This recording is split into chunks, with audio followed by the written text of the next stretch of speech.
안녕하세요. 농무법인 이한컨설팅 임세희 노무사입니다.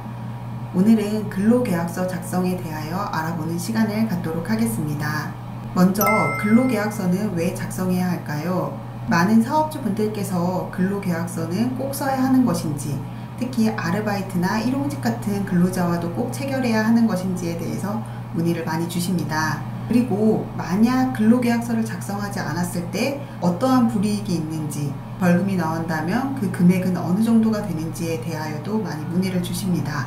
부동산 매매 계약을 한번 생각을 해보시면, 우리가 부동산 매매 계약을 체결하면서 거래할 부동산과 대가에 대하여 분명하게 계약서 안에 명시를 하고 진행을 하게 됩니다. 어느 누구도 계약서 없이 거래가 진행될 거라고 생각하지 않습니다. 근로계약도 이와 마찬가지라고 생각하시면 됩니다. 근로계약은 근로자가 자신의 근로를 사용자한테 제공을 하고 사용주가 그에 대하여 대가를 지급하는 것을 약속하는 계약서이기 때문에 이 또한 필수적으로 작성이 되어야 하는 계약서입니다. 만약 근로계약서가 없다고 하더라도 근로자가 근로를 제공한 이력이 있다면 근로기준법에 적용을 받습니다. 그러니 해당 사업주는 어차피 근로기준법을 지켜야 한다면 이왕이면 근로계약서를 작성하셔서 이를 명확히 하시는 것이 더 좋을 것 같습니다.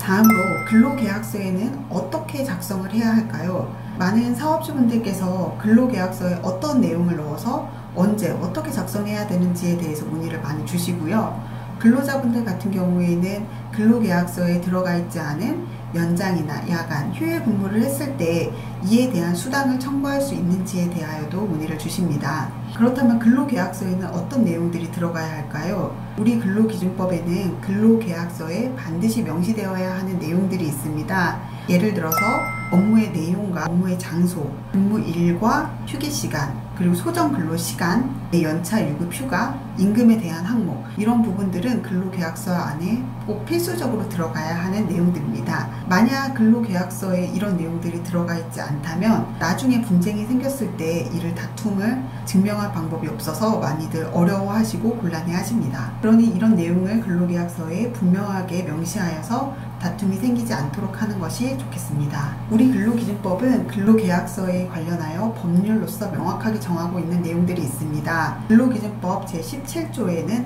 근로의 조건과 서명 교부에 대해서 명시하고 있고요. 근로기준법 제114조에는 이를 위반하였을 때 벌칙 규정에 대하여 규정을 두고 있습니다. 그럼 근로계약서를 작성하는데 주의해야 할 사항들을 알아보도록 하겠습니다. 첫 번째로 근로계약서는 반드시 작성이 되어야 합니다. 만약 근로계약서를 작성하지 않은 경우에 사업주는 근로계약서 미작성으로 인해서 처벌을 받게 됩니다. 근로계약서를 미작성할 경우에 우리 법에는 500만원 이하의 벌금이 부과된다라는 규정이 있고요. 실무적으로 근로계약서 미작성 한 건에 대해서 보통 50만원에서 100만원 정도의 벌금이 부과된다고 보시면 됩니다. 특히 기간제나 단시간 근로자 같은 경우에는 근로기준법이 정한 벌금 이외에 즉시 과태료가 부과될 수 있으니 더욱더 유의하여서 작성하시기를 바랍니다. 다음으로 근로계약서는 근로자에게 한부 반드시 교부가 되어야 합니다. 근로계약서를 작성하시고 해당 근로계약서 한부를 근로자에게 교부하지 않았을 경우에는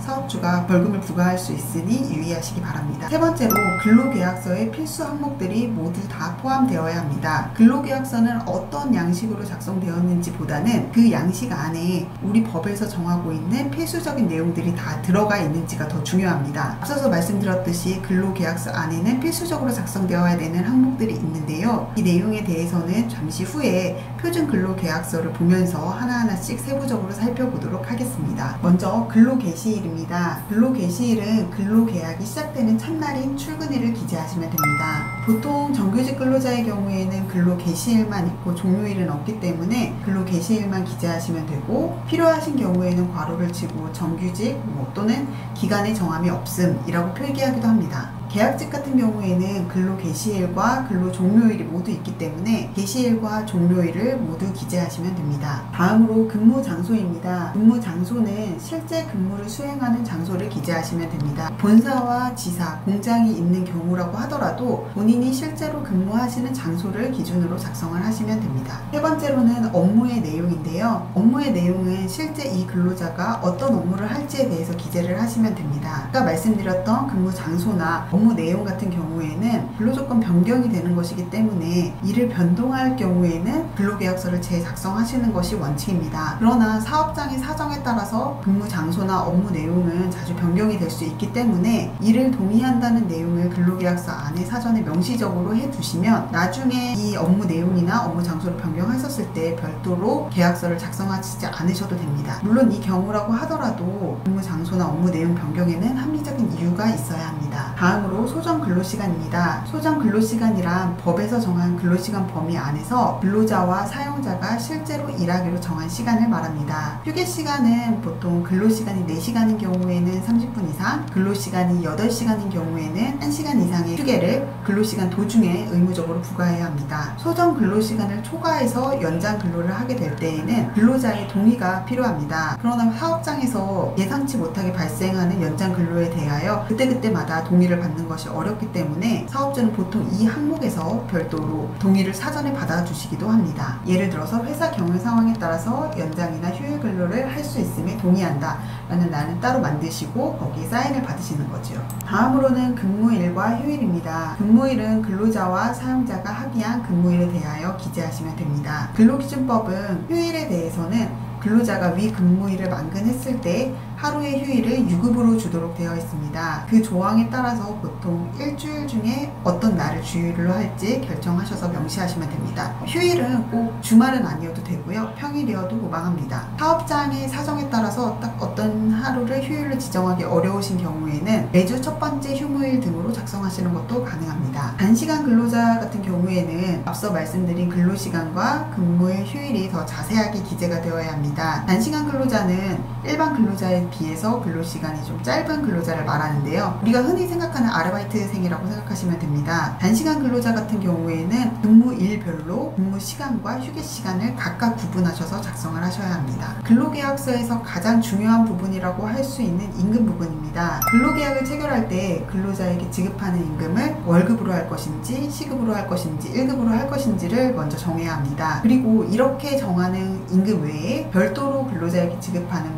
가족수당이라든지 확인을 하시고 그런 내용이 있다면 해당 내용도 기재하셔야 합니다. 임금은 언제 지급할 것인지 그리고 근로자한테 직접 지급할 것인지 아니면 계좌로 이체할 것인지 등도 같이 합의하셔서 이 부분에서 명시를 하셔야 합니다. 임금 안에 소정 근로에 대한 대가와 연장, 휴일 근로에 대한 대가 등이 함께 들어가 있는 포괄임금인 경우가 있는데요. 그 경우에는 이보다 더 자세하게 각 항목에 대해서 어떤 내용이 들어갈지를 명시하셔야 합니다. 그래야지 추후에 임금 체불이나 소송 등에 휩싸일 때 입증하시기가 용이하실 텐데요. 포괄임금에 대한 내용 또한 상당히 좀 자세하게 설명을 드려야 되는 부분이 있어서 이 부분은 추후에 해당 영상 촬영해서 링크로 같이 첨부해 드리도록 하겠습니다. 다음은 연차 유급 휴가입니다. 연차 유급 휴가에 대한 규정은 근로계약서에 필수적으로 기재되어야 합니다. 그러나 연차 유급 휴가에 대한 내용이 상당히 많기 때문에 일반적으로 이 부분에서는 근로기준법에 따라 부여한다라고 간략하게 기재하시고 넘어가시는 경우가 많이 있습니다. 다음으로 사회보험 적용 여부인데요. 근로자의 사회보험 적용은 의무사항이지만 근로계약서의 필수적 기재사항은 아닙니다. 그러므로 이 항목은 삭제하셔도 무방하십니다. 다음으로 근로계약서 교부에 대한 부분입니다. 근로기준법 제17조에 따라서 근로계약 체결 시 근로계약서를 2부 작성해서